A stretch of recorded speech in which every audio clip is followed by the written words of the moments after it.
naghihinala, sige lang, ituloy nyo. Kung akala nyo'y maraming pera ang hawak ko, wala namang masama kung ganyan ang inyong tingin. Baka balang araw maging totoo rin.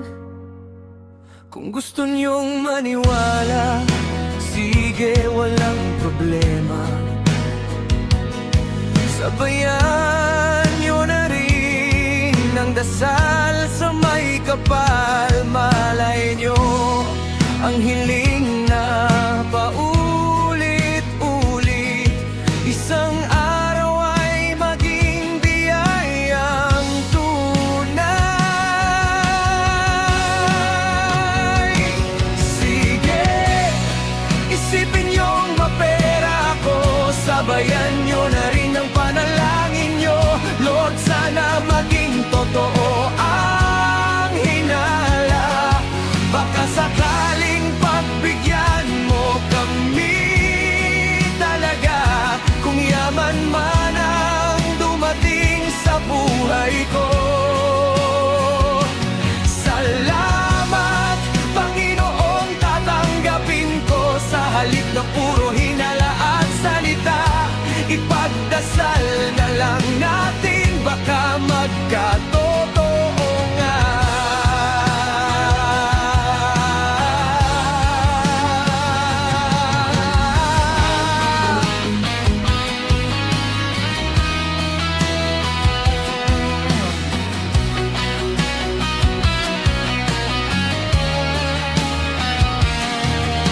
Hindi ko kailangang patunayan ang lahat.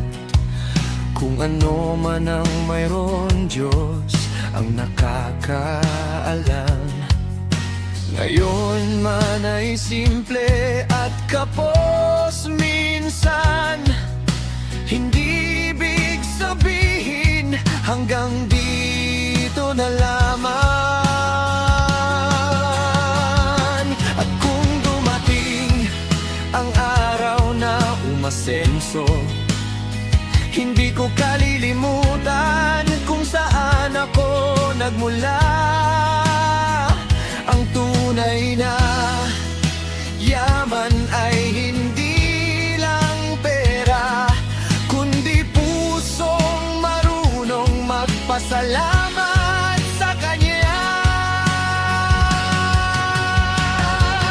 Sige, isipin niyong mapera ako, sabayan nyo na rin ang panalangin nyo. Kung dati hinala lang sa inyong mata, baka bukas biyayan at maging realidad na. Kung dumating man ang perang hinihiling, Diyos ang pasalamatan sa bawat pagpala. Kaya sa mga patuloy na naghihinala, ituloy nyo lang at sabayan nyo na ng panalangin para magkatotoo nga.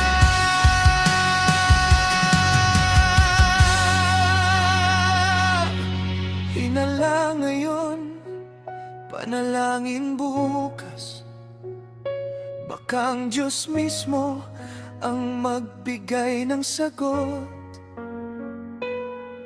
Kung maging totoo man ang inyong akala, salamat Lord, Ikaw ang gumawa.